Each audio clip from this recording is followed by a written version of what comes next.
Oh, here we go. Hi, Ken. How are you doing? Hey Lori, how's it going? It's going great. I'm so glad you're here with us today. I want to tell you a story. All right. Are you ready? It was March 2012. I was with my family. We were heading out of Mexico. We were in a hotel waiting for our flight. My husband turned on CNN.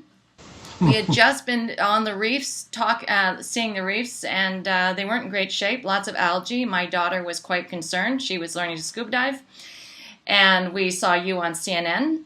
And my daughter said, "Mommy, there's the guy who's going to fix those reefs." And Yep. my husband said, "You better find that man." Found me too. So yeah, so I tracked you down, and here we are. And I'm still doing the same thing. And you're doing it really well. I want to know how you switched business models. You were a for-profit fish collector, and now you're running a non-profit that is regenerating coral reefs. How did this happen? Well, it was over a process of time, and I was watching the reefs basically dying.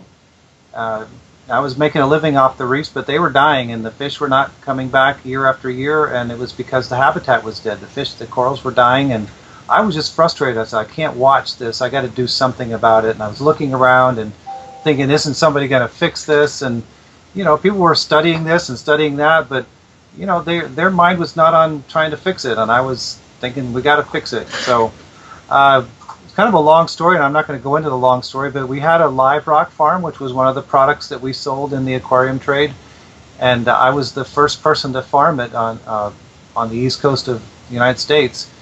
And corals started settling on that live rock, and initially we thought we'd grow those corals and sell them to the aquarium trade, but as the corals started growing, we thought, wow, this is really neat. What if we could plant those corals on the reef? And so we started trying to do that, and we realized, at that moment, I said, this is my future. This is my life. This is what I want to do. And it was so exciting, and it still is. And so, we transitioned. It took 7 years or so for me to go from a tropical fish collector to running a nonprofit. It was a process, because I couldn't do it instantly. And so I did 7 years of work for free. All this pioneering work, and we did a lot of work, but it was a passion. So I never thought about the money. I thought about, where could this go? So anyway, it's a long story, but it's exciting. And I realized a nonprofit is the only way I can do it, because there had to be no question about what my intentions were. I couldn't be a tropical fish collector in the marine life business growing corals, because people would think, on the sideline he's selling corals to subsidize this or whatever. I just didn't want there to be any conflicts. So we formed a nonprofit and figured out how to do it, I think.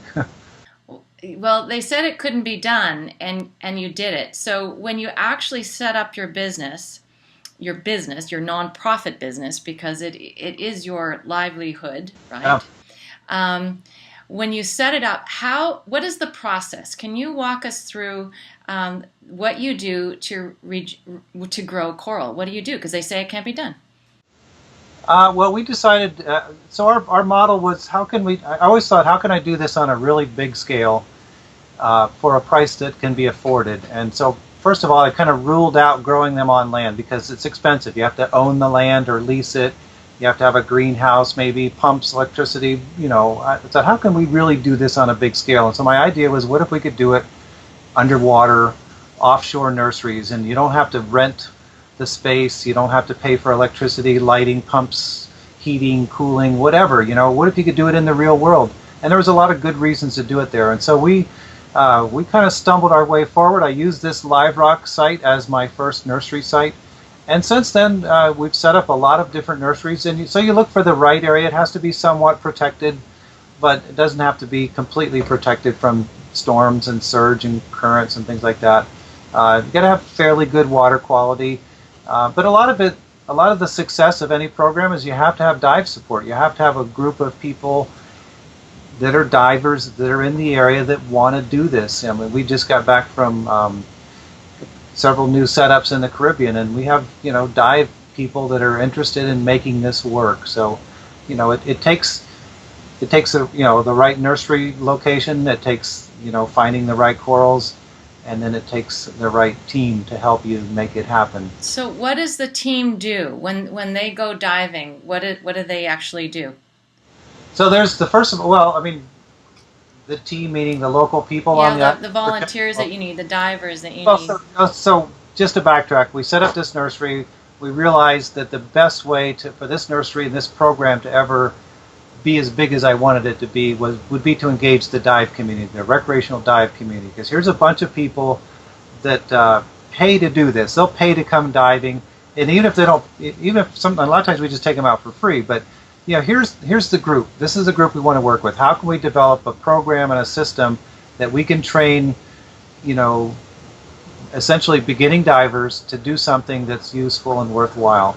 And so we developed a nursery program. We developed a system of how to grow these corals that can easily be trained. Anybody can do it if they're taught the right way. So it's a real simple system. If you want me to go into the details, I can, but it's... You hang them on lines, don't you? Yeah, who said corals don't grow on trees, These corals grow on trees. We developed this idea of growing them on a tree out of trying everything else, and everything else kind of worked but had its limitations. And the idea of a tree is you're using the water column along with the bottom. First of all, you're not really disturbing the bottom much, but you have the corals hanging up in the water. It's easy to clean them, easy to take care of them, and you can stack a lot of corals in a vertical space. And so we developed this tree idea, and it really works well. And so the volunteers that work with us help us cut the corals into small pieces. We use monofilament to put a loop on it and wrap it around the coral and then hang it on the arms of the tree. And it's a real simple process. We've gotten better at it. I mean, we have we've gone through probably 7 or 8 different tree designs and materials, but it's gotten really, really good and really fast. And so it's easy to teach people how to do that. So they hang corals, they clean the trees, clean around, to get the algae and things like that off. And then, for a lot of our programs, we have a dive or two where we work in the nursery, and then a dive or two where we take corals from the nursery and plant them on the reef. And most of the people that go through the program is just an exposure to it. But a lot of people, we call it drinking the Kool-Aid. Once they drank the Kool-Aid, they keep coming back for more, and come back for more trips. They get better and better at it. And so it's all started here in the Keys, but it's we're hoping to move throughout the Caribbean, doing even dive travel programs where we take a group of either trained or untrained people to Bonaire, Curacao, Aruba, wherever we have a nursery, and spend time with them, and they can help the local people and they can have a great experience. I know a group of Women Divers Hall of Famers went out to visit you, and they definitely drank the Kool-Aid. They thought it was the coolest thing ever, and I ended up buying your prize at the auction. So I'm coming down to do this. Oh, awesome! That's great. That's fun. But the Florida Keys, they're the one. They're, according to Billy Causey, they're the most threatened corals in the world. So what kind of an impact can your program have on the Florida Keys? It's a huge area and it's highly used. So what can you do? Well, we set out to have an impact. We didn't set out to do an experiment and see whether it would work. We set out to do it in a scale that would make a difference. And and I think we're gearing up for that. And other people have jumped on the bandwagon, and we've got other organizations. Our organization, we have 5 nurseries in the Keys. But the Nature Conservancy has a nursery, Moat Marine Lab has a nursery, Florida Fish and Wildlife, which is the state government, they have a nursery. The University of Miami has a nursery in Biscayne Bay. Nova Southeastern University has a nursery off of Fort Lauderdale. So a lot of other people have gotten into this too. And so not only is our organization growing coral, but these 4 or 5, 6 other organizations are doing the same thing. So all together, we're putting a lot of coral out on the reef. We're learning a lot. Those corals start to breed on the reef in 2 years. So the goal has been not necessarily to try to replant every reef, but to plant enough coral in enough areas concentrated that they can start to spawn and repopulate other reefs. So And in the meantime, you've inspired all these other groups to do the same. So it's not just you doing it; it's a bunch of people doing it. yeah, and they're actually, most of them, like the University of Miami, and plus it's like, oh, we're going to study this and this is research. But once they started growing the corals on the trees, they could grow more coral than they could study. And so now they're looking at how can we get recreational divers to come and do this. They're looking at the model that we developed and said, that's a good idea. We want to do that, and which makes me happy. I'm just tickled to death that it's kind of catching on with people even that just wanted to do it as a research project. Now they're realizing this has potential. So how do you get people to come and dive? What dive operators are working with you to get divers down to your place? Well, just about every dive operation in Key Largo has worked with us. I can name names, but if you want, but should I or not? I don't know. You're allowed. It's up to you. I don't want to miss anybody. I hate to miss anybody, and I probably will. The main ones that we've dealt with for a long time, Amore Dive Resort. Amy Slate is on our board, but her husband Spencer Slate has a dive operation. We work with them. We work with Florida Keys Dive Center, Conch Republic, Ocean Divers, Rainbow Reef, Keys Diver. We do a lot with Keys Diver. They're right next to us at our office. Key Dives down in Lower Matacumbe or Upper Matacumbe. So all these different dive shops in the Key Largo area, we're trying not to discriminate between one or the other. We're trying to open it up to all of them and saying, hey, look, here's a great program. This is good for you. It's good for the reef. It's good for us. We invite them to be a part of it. We don't try to, just work with a couple of dive shops. We're trying to make it open to everybody, inclusive. And so some of them have actively marketed this idea and, gotten groups of their own to come down, and we'll work with them. And then we also have, people that have contacted us. Hey, I heard about you at DEMA, I heard about you here, or a friend of mine was diving with Quiescence and they heard about this, and how could we bring our group down? So a lot of it comes that way. And then they say, who should we dive with? And I say, well, if you have a preference, then dive with them. If not, then here's 6 or 7 people that we work with, try them. And so we're not really, we always go to this dive shop. We go to everybody. And so it's worked out, and so everybody is kind of on board. Sometimes I hear them, I'll be out there in my boat and you hear them talking, well, we're going to be doing planting coral today, or right below us is where we planted coral last week with Coral Restoration Foundation. It's kind of exciting to hear them talking about it. We're over there planting more coral maybe. Where do you plant? So you have your trees, and then you take them off the trees when they're ready, which is about 2 years. No, it's about a year. Oh. We can go from a pinky-sized coral this big to a basketball-sized coral in a year, and that's big enough, well big enough. Now these are staghorn and elkhorn, right? The staghorn is the one that grows into a basketball in a year, but an elkhorn coral, a fragment the size of maybe a credit card, just a little card like that, will turn into a pretty good-sized colony in a year, and we either can cut that colony into 4 or 5 pieces and grow it again, or we can plant the colony on the reef. And so it takes about a year for an elkhorn to go from a little bitty piece to a nice colony. And then when you get on the reef, that colony that that might have been a little saucer-sized piece will turn into a plate in a year, and then a great big a serving platter in 2 years. So if you start doing that on a big scale, that you can see a huge impact. What was the first reef that you took your coral to? The first one was Molasses Reef off Key Largo, and there was a grounding site there. A big freighter ran aground in 1983, and so the sanctuary had been doing some restoration on the site. They put some boulders there and did a structural restoration, but they had not done what I would call a biological restoration. And so we went to them and said, hey, can we put some corals there? And they said, well, you can put them way over here where you're not going to bother anything, because we're monitoring this. I said, okay, fine, let's put them over there. And pretty soon those corals were growing all over the place. We put 6 there originally, and after a couple of years there was 500, and after a few more years there was 5,000, and it just became, whatever you're doing over there, can you do it over here?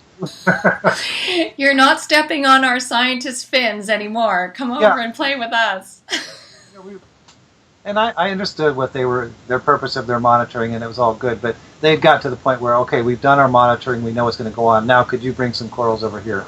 So, and it grew from there because I think there was a lot of skepticism in the beginning. You know, could this really work? Yeah, you know, and nobody had ever grown corals in a nursery like that and planted them on the reef. I mean, it just was kind of a brand new idea. There wasn't even a permit for it. And when I first approached them, they said, that sounds like a great idea, but we have no idea how we can permit that. So how did you get permits to do Well, this? we had some good people at the sanctuary that, you know, they're kind of like, let's just do it and we'll beg for forgiveness if somebody catches us. They did it under what they called a manager's permit. So they were the damage assessment and restoration team, and they had permission to do things that nobody else could do. And so they just said, we're going to do it under that permit. And so we did that. And then the next, like a couple of years later, we got a research permit to do it on a research scale. And so we did that for several years.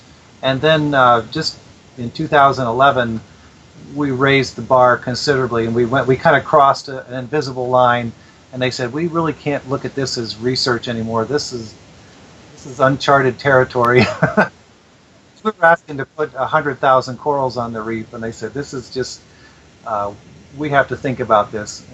And luckily they wanted it to happen, and they'd seen the success we'd had. And so it took about a year, and we finally figured out a way to make it happen. You know, NOAA and the sanctuary program, and even the state of Florida, they've always been on board. They get it, they like it. But there's never been a process for it to happen on this kind of a scale. So there's been a lot of bridges that had to be crossed. But usually, you know, you build that bridge and you get it all laid out, and then everybody can cross the bridge. And so everything we do now, it's easy to get it done again, and it's easy for somebody else to come and do it. So it's been a trying experience, but I look back and I think, wow, we've done a lot, you know. It's amazing, and now you're expanding. So you're in Florida Keys. You've done a tremendous amount there, and the next place you went to was? We went to Bonaire. We went to Bonaire in Colombia at about the same time, but the Bonaire nursery was the first one we started, and you know, we were invited down there by Buddy Dive Resort, the owners of Buddy Dive, and you know, they saw what we were doing. We met them at a DEMA show, and they, you know, I kind of showed them what we were doing in the Florida Keys. They'd already heard about it. Ned and Anna Deloach had already bent their ear a few times, because Ned and Anna go down there, I think every August for a month. So they had already bent their ear and told them all about what they'd seen Ken doing up in the Keys. So they were interested in hearing about it. And so we gave them this presentation right away. They said, come on down next month. You know, we're going to show you around. We'll fly you down there. We want you to do it here. So we did that, and met with the government people and went through all this rigmarole. It took a while in Bonaire to get through the politics of it. But once we finally got a nursery, they kind of gave us this, ooh, we'll let you start with this small little nursery that won't hurt anything. And after a year or two, they were saying, just do whatever you want to do. I mean, not completely, but they were real excited about what's happening. And have you been to Bonaire? Yes, I've been to Bonaire for sure. And you seen a nursery there? Well, I haven't been since you've been.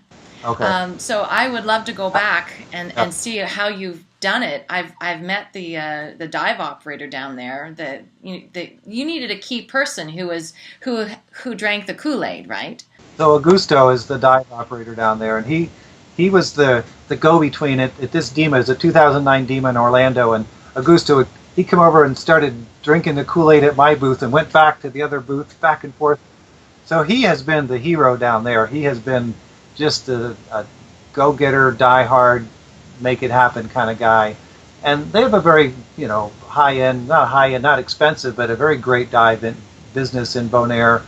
You know, the whole island of Bonaire, and Buddy Dive is just one of those great resorts you can go to. And Augusto just took off on this, and so you need a champion everywhere we go. Everywhere you go, you need somebody like Augusto that's going to take it and make it real. And we've found a lot of those people, and it's just now a matter of, you know, gearing it up and doing it. When I talked to the owner of Buddy Dive, he made a business decision when he did this. Augusto did it from his heart. He saw that this was amazing, and he's so passionate. He's a wonderful spokesperson for the Coral Restoration Foundation and restoring corals in general. But the owner, he said to me, no, that this was definitely all business, and it made complete business sense to him to do this. So how long have they been doing this now? How long have they had your trees? Our first trip down there was in 2010, but the nursery didn't start until 2012. So it's been there 3 years now. We started with, I think, 30 trees. We have 60, 65 or 70 now.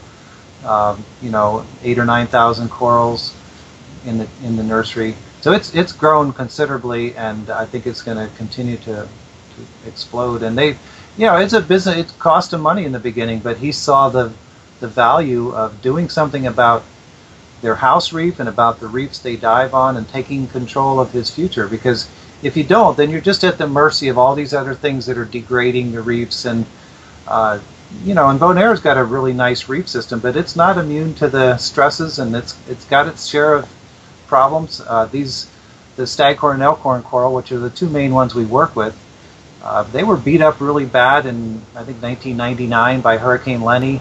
So the island has not recovered from that. And I proposed to her, I said, you can go on a 50-year recovery plan, or you can go on a 10-year recovery plan. Which one do you want? I said, you can take some action, and it's not really that expensive. It's not that expensive. It costs money, but it's very rewarding. And I think, Martin, the owner down there, he weighed it out, and he said, this is money well spent. And I think it has paid off for him. I think it was a good business decision, and they're ready to expand into Dominica now. And there's more dive operators on Bonaire now that are setting up house nurseries. So the nonprofit in Bonaire is growing, and So this is another aspect, because you had the business owner involved. He said yes, check off that this was a good decision for him.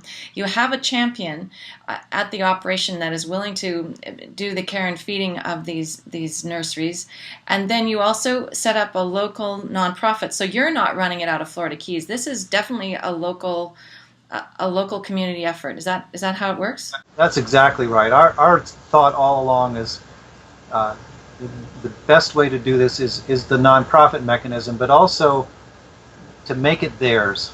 Ownership. This whole sense of ownership. We're trying to develop that even in the Florida Keys with these individual dive operators, trying to get them to own a reef. But in another country, we want them to own it. This is your story. This is your thing, not my thing. I'm going to help you, but I can't do it from here. And if it's always me that has to come down and do it, then you're just going to wait till Ken comes down to fix it, and that's not going to work. This needs to be your story. And so it's become their story. And they have, at the DEMA in Las Vegas, they showed me a book of all the media they'd gotten, and it was an inch thick, papers after paper, and then links to video, and they've gotten a lot of good press, and they've done a really good thing, and it's taken over on the island. Now there's 2 other dive shops now that have nurseries started, and we keep going to these other dive operators and saying, when do you want to get involved? Well, they're not so sure, and it's going to be that way. But you want the ones who are willing to drink the Kool-Aid, right? You want the passionate ones. I want all of them, and it's not me that wants them. I want everybody to realize this is an important business decision that you can make that's going to benefit you, and it's going to benefit your bottom line and your long-term prospects for being a dive operator. But not everybody is going to, take advantage of it, and that's okay. But wherever we set up a program, we're going to Curacao in 2 weeks, and we've got a Coral Restoration Foundation Curacao formed now. And it's an open model. Anybody in Curacao, if you want to join and are willing to, follow this, these guidelines and this code of ethics and things like that, you could join. You could be a part of it. You can be part of this network, and make this part of your story. And everybody that has a house reef or that has involved in this program, they all have their own part of the story, and I think it's a great story. And this is the reef that we're working on, and here's our house reef, and people like it. Divers want to do something. They get bored after a while. I mean, I've always been I was always doing something, collecting tropical fish, taking pictures, whatever, so I always had a purpose, but everybody else, they kind of die for a year or so, and then it's like, oh, we already saw that, You start getting involved in something like this, you can't, just seeing it once isn't going to satisfy. You're going to want to keep doing it. This is a common thread. People are saying more and more that we need to connect divers to the reef, and that's one of the reasons why we have diver dropout, is that we're not making these connections to the ecosystem that we're visiting. And you and your teams are absolutely making this connection, and people are drinking the Kool-Aid, and they're really excited about being contributors to an incredible. This is an incredible initiative that no one thought could happen, and it's happening. Now, you told me at DEMA last year that you did a reconnaissance mission around the Caribbean, and so you're saying you're in Bonaire, but you're now in Curacao. Where else are you going? Well, the mission, we started in Jamaica and kind of hopped our way all the way down to Grenada, and it was an interesting trip. The plane broke down halfway through the trip, so we had to start hopping. We got to our main destination. Since then, so in this year, in February, we went to Jamaica and started a nursery there on the south coast of Jamaica, and then we went to this little island called Mustique, which is just below St. Vincent. It's a real high-end, high-end island. Is lots of very wealthy people, but a lot of need there and a lot of opportunity, and so we did that. We're going to Curacao. We keep going back and forth in Roatan. I don't know when that's going to happen, but we've got grants and an opportunity in St. Lucia. We'll probably go to St. Lucia in another month, maybe 2 months. Where else? Guadeloupe, French island in the Caribbean. Grenada. Where else? Dominica. So there's a lot of people that want us to come to. We just haven't gone yet. It's, I'm still running a business here, and this is where I do 90% of my work. But my passion is how can we spread this throughout the Caribbean and beyond. And so we were really focused on starting up half a dozen solid businesses in the Caribbean this year, and then another half a dozen next year. And we went to Barbados too, so there's a good chance of doing something in Barbados.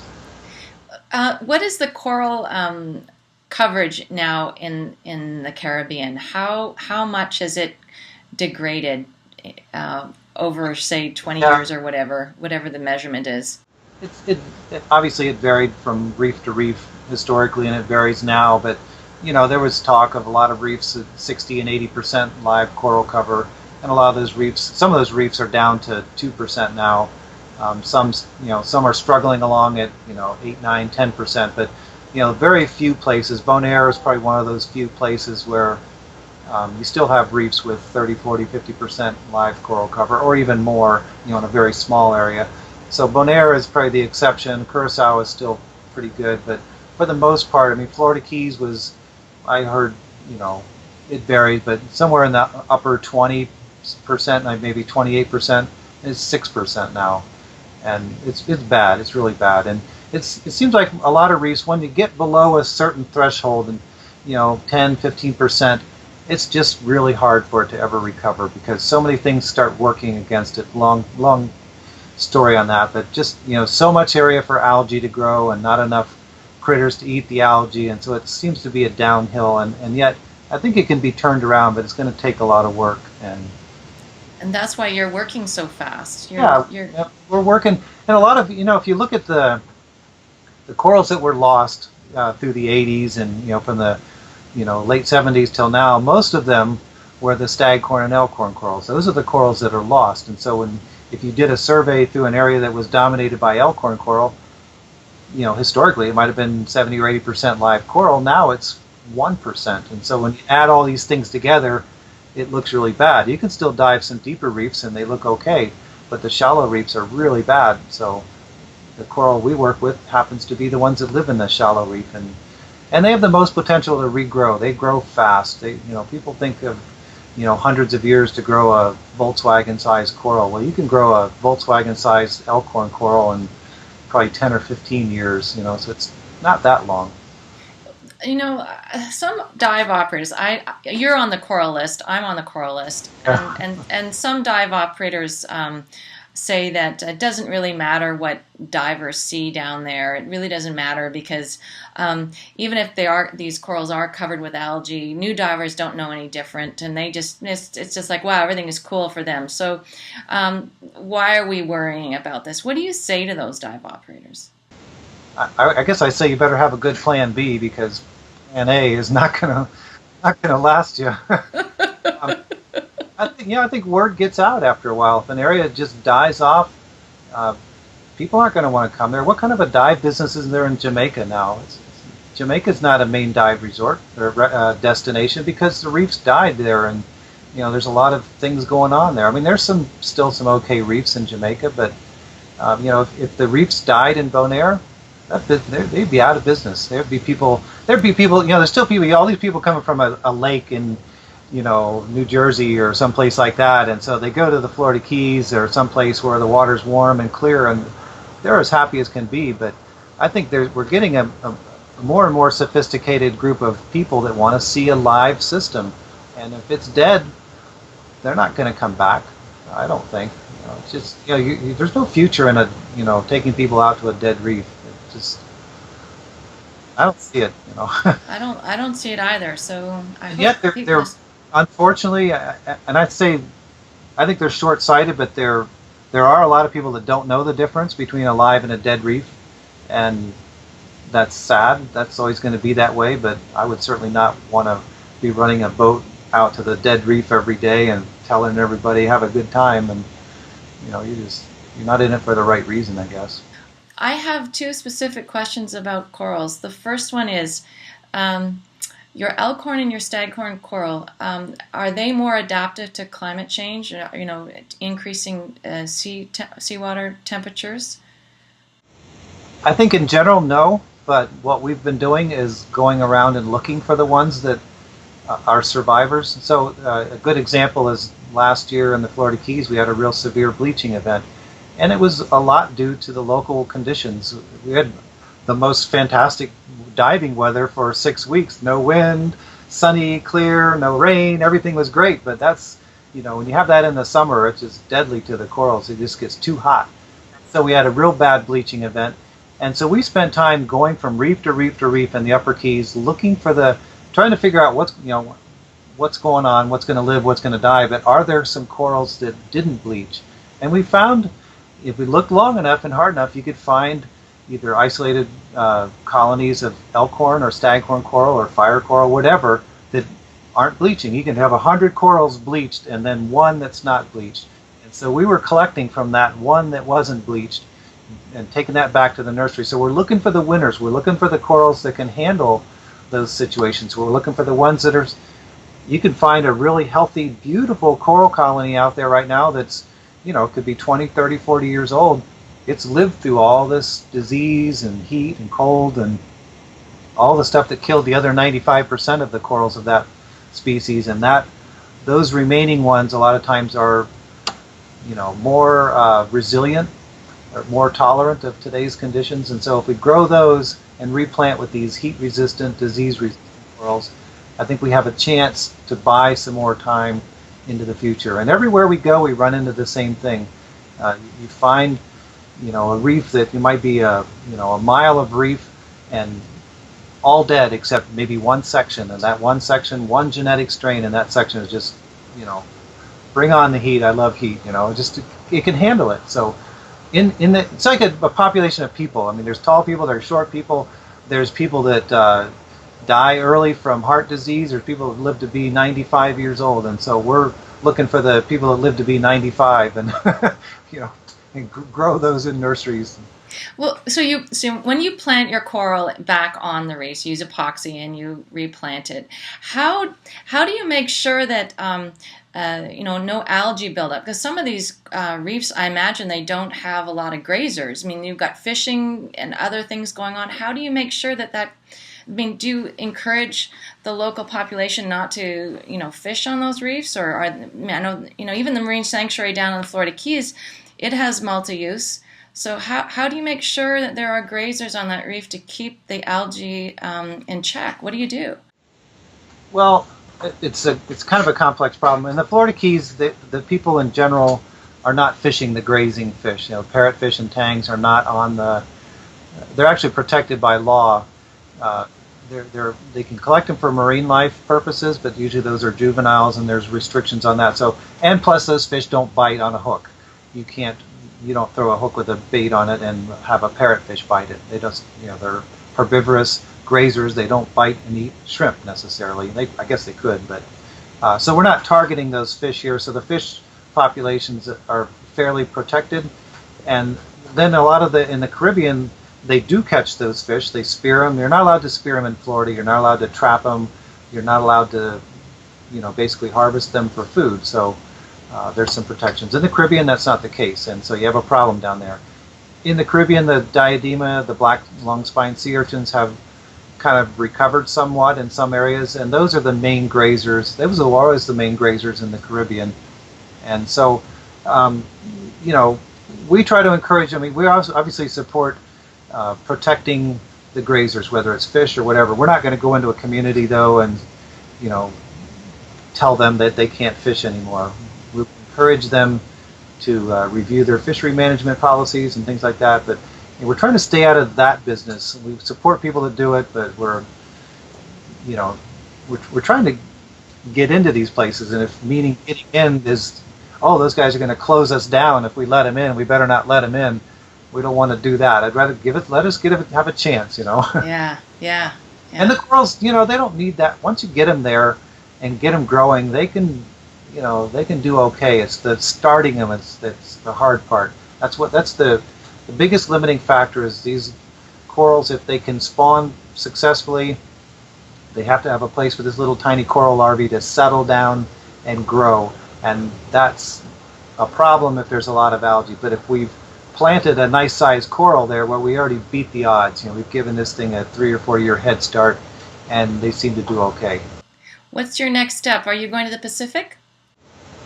We were invited to go to the Philippines. I actually had to cancel the trip in April. Now I'm supposed to be going in October.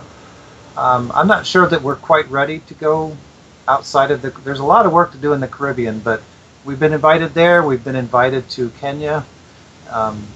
There's a lot of opportunity. If we could find the right team and the right finances to do it, I think we'd be going to a lot of places. And we're gearing up for it. It just takes time and it takes money. But there's a lot of interest, and we want to meet that interest and set up programs in these other countries. And some of them need it more than others. There's places in Indonesia that are doing great, and there's places that are doing awful. So. How can dive operators get involved? How can they come and find a Coral Restoration Foundation site? How do they follow up on this? They can go to Coral Restoration Foundation. coralrestoration.org is our main company site, but we've also got a Coral Restoration Foundation International site that is more geared towards all the international stuff. So if they come to coralrestorationfoundation.org or coralrestoration.org, I'm sorry, I don't even know my own website, we'll refer them to the international one, because our domestic one is not doing the international work anymore. We've kind of farmed that out to this international brand, but we can take the dialogue from there.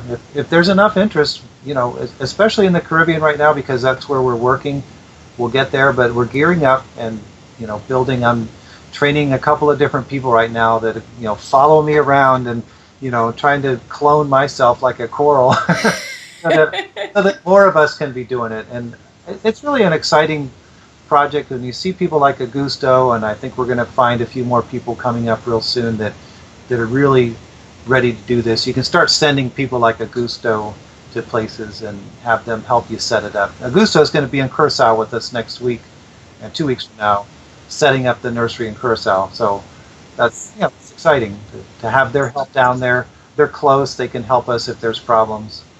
So we're building a network of affiliates, and it's this is the very beginning right now, but a lot of potential for a very exciting thing. We want to start doing dive ecotourism businesses where we might get a group of people, and it might be me, it might be Augusto. We're going to go to some island and maybe start a new nursery, or do a dive travel, and we're going to help them with their nursery, plant corals, whatever it is. This is a huge trend. This voluntourism is a huge, huge trend. People want to do something while on vacation. They just don't want to sit on the beach. Well, certainly in our neck of the woods, our people, as you say, they get bored and they want to do something. They're much more knowledgeable about what's going on under the waves, and they want to help out. So you have tapped into this incredible trend, and I can only see it growing. Yeah. And we're trying to scale it. Somebody wants to just have a one afternoon experience. We can do that. If they want to have a week-long experience, we can do that. I think the people that do it for a week, at the end of that week, they're never going to be the same, because they've had a really neat experience. They've been able to give back, to put back, and they realize that one person can make a difference. Their little input is going to make a big difference. They plant 50 corals on the reef during that week.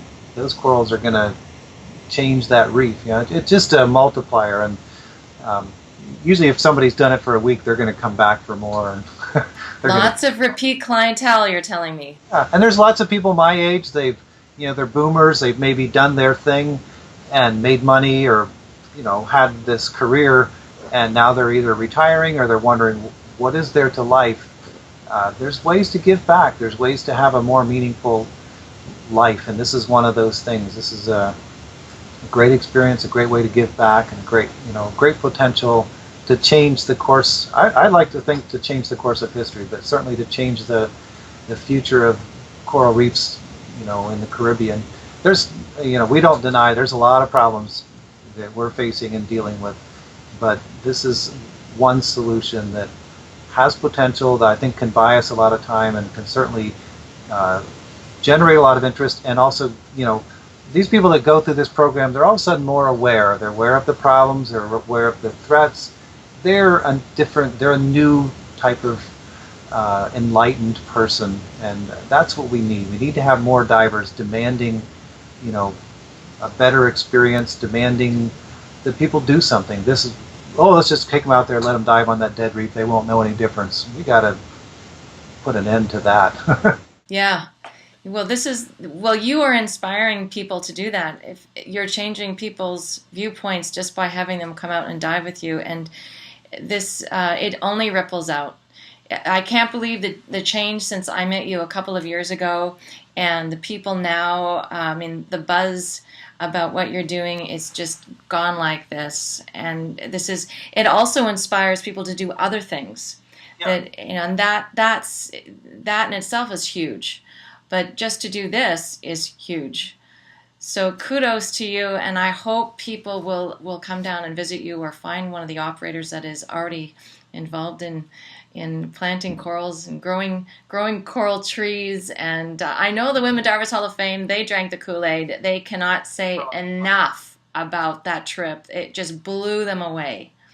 It was just an amazing trip for them, and more people need to do it. It's if you blow away all of these women who have seen it and done it all, and they say it's amazing, then it's amazing.